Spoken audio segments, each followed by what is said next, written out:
ada sebuah rahasia, tapi ini diantara kita saja.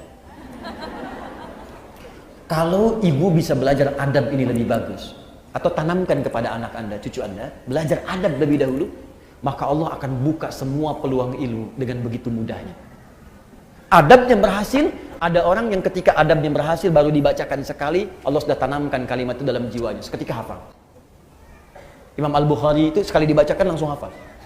Abu Hurairah punya adab yang tinggi, didoakan oleh Nabi, begitu dibacakan seketika langsung ingat.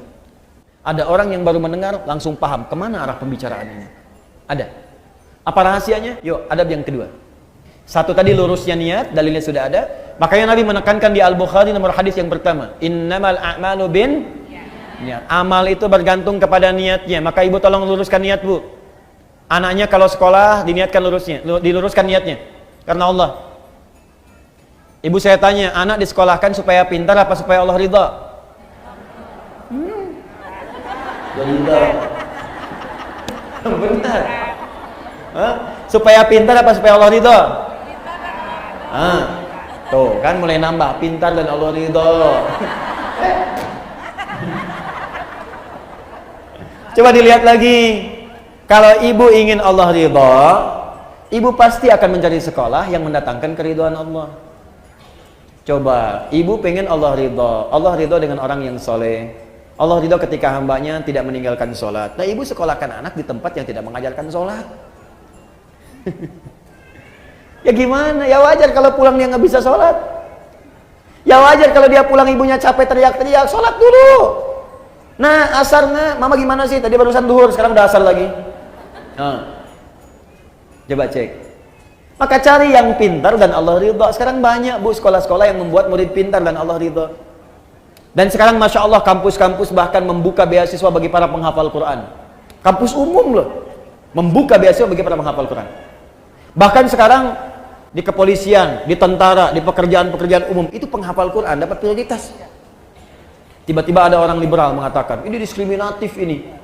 Diskriminatif bagaimana? Kan pembukaannya umum, orang yang hafal kitab sucinya dapat beasiswa. Ya kalau Anda pengen dapat beasiswa, hafalkan kitab sucinya.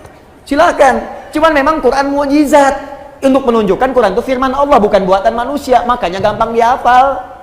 Kitab-kitab lain, ya sumbernya diragukan dari Allah. Karena diragukan maka sulit dihafal. Makanya nggak pernah ada kompetisi menghafal Quran di kitab lain. Di Quran itu ada. Ingat, saya nunjuk Quran, saya nggak beri contoh langsung. Kalau saya contohkan langsung, pulang sini tersangka saya. Tidak, kita ingin menunjuk pelajaran kita di sini. Jelas ya? Paham? Dua. Saya cepat. Wattaqullah, tingkatkanlah takwamu kepada Allah. Wa yu'allimukumullah, maka dengan peningkatan takwa itu Allah akan mengajarkan kepadamu kemudahan dan tambahan pengetahuan. Jadi ternyata peningkatan takwa itu selaras dengan peningkatan pengetahuan. Orang yang meningkatkan takwanya semakin tinggi, semakin mudah dia mendapatkan tambahan pengetahuan dari Allah. Nah, ibu sekalian, karena itu, ini rahasia yang ingin saya sampaikan. Ulama-ulama dahulu dan orang-orang pintar terdahulu itu sebelum belajar ilmu, mereka kemudian meningkatkan takwa terlebih dahulu kepada Allah. Takwa dulu, Bu. Nanti saya contohkan orang-orangnya. Nah, sekarang kalau ibu tanya, Ustadz, bagaimana cara meningkatkan takwa kepada Allah?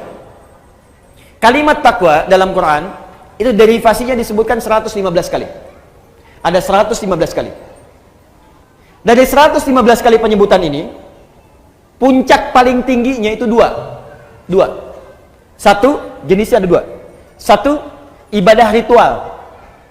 Ibadah ritual, sholat, itu bagian dari takwa.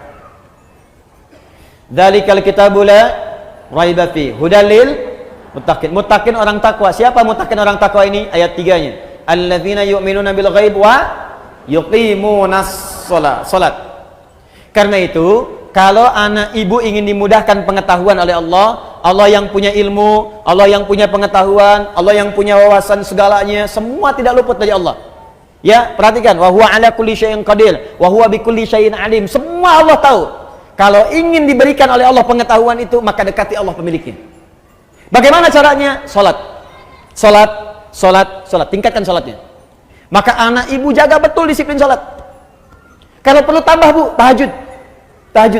Karena itu Nabi meminta kepada para orang tua, anak dari kecil itu diajari sholat. Masih ingat nasihat Nabi? Jika anak usia 7 tahun ajari mereka sholat. Usia dia 10 tahun menjelang balik tidak mau sholat, maka berikan pelajaran yang membuat dia mengerti. Berikan pelajaran. Kenapa Nabi meminta anak sholat? Karena ada korelasi antara sholat dengan kepintaran seorang anak. Dan kebaikan seorang anak. Jadi kalau anak dari kecil sudah rajin sholat, demi Allah Bu, catat kalimat saya ini. Kalau anak diajari sholat dengan benar dari kecilnya, maka anak itu dewasa akan tumbuh menjadi anak yang baik dan pintar. Kedua, Al-Quran. Al-Quran. Masih ritual hubungan kita dengan Allah. Ibu saya kasih saran Bu ya. Di mumpung saya lihat ada anak-anak yang tadi kecil bersuara macam-macam atau ibu sendiri, saya sarankan begini. Mumpung masih ada waktu, ibu dekati Al-Quran. Dan dekatkan anak-anak itu dengan Al-Quran. Sudah ada penemuan sekarang, dan itu sudah dibuktikan dengan sangat jelas, bahwa orang yang hafal Quran khususnya, atau dekat dengan Al-Quran, itu Allah akan tingkatkan tingkat kecerdasannya. Kalau hafal dengan benar, itu minimal 3 kali lipat. Ada korelasi antara peningkatan kecerdasan dengan hafalan Quran. Korelasinya tinggi. Nah, sekarang anak fisika itu belajar untuk ujian saja. Anak sekolah belajar untuk ujian, makanya ilmunya nggak dipakai dalam kehidupan. Itu almarhum yang Habib itu kan rajin baca Qurannya, sholatnya rajin. Ya, Masya Allah, itu dan kepake ilmunya gitu. Dan sekarang pun masih dikenal. Jelas ya? Terakhir, tutup yang ketiga. Ya ayyuhalladzina amanu taqullaha wabtaghu ilaihil wasilah. Hai orang-orang beriman, tingkatkan takwamu kepada Allah dan cari wasilah untuk mewujudkan keinginanmu dengan takwa itu. Maksudnya begini. Tadi jenis takwa sholat, maka ibu dalam sujud minta kepada Allah keinginannya apa? Ya Allah, jadikan anak saya ya Allah pintar dan berkah. Minta dalam sujud. Terus baca Quran bagian dari takwa. Ibu setelah selesai baca Quran, jangan cukupkan dengan kalimat tahmid, alhamdulillah atau tasdik, shadaqallah. Jangan cukupkan sampai situ. Selesai baca Quran, ibu berdoa. Ya Allah, anugerahkan kami syafaat dengan Quran ini. Ya Allah, perbaiki akhlak saya ya Allah dengan keberkahan Quran ini. Ya Allah, cerdaskan akhlak anak saya ya Allah dengan cahaya Al-Quran ini. Minta. Itu cepat dikabulkan. Saya lihat sekarang banyak orang baca Quran itu cuma selesai aja. Baca shadaqallahul azim, tasdik selesai, sudah. Enggak, berdoa dulu. Berdoa. Nah, amalan terakhir yang ketiga, rajin bersedekah. Rajin bersedekah. Imam Abu Hanifah itu termasuk orang yang rajin sedekah. Gak usah jauh-jauh Bu. Rasulullah sallallahu alaihi wasallam, Masya Allah, itu kalau sedang mengajar juga demikian, rajin sedekah. Nabi itu bisa ribuan kali umrah. Tapi dalam hidupnya hanya sekitar 3-4 kali saja. Ya, bisa berkali-kali haji, tapi tidak semua setiap musim haji datang. Apa yang beliau lakukan? Ternyata diantaranya mengajar para duta-duta mahasiswa yang datang dari luar. Abu Hurairah, Salman Al-Farisi, sahabat yang lain. Tinggal siapa yang ngasuh, yang biayai? Nabi. Di mana? Di sisi Masjid Nabawi. Ada supah namanya. Abu Hurairah radhiyallahu taala anhu, ya. Ada Salman Al-Farisi, termasuk Ali bin Abi Thalib, Ibnu Abbas, Ibnu Umar, belajar aja. Itu yang biayai Nabi. Yang nggak ada bekal, Nabi kasih makanan. Ya, kasih kemudahan dan sebagainya. Nabi itu. Dan Masya Allah ilmunya berkah.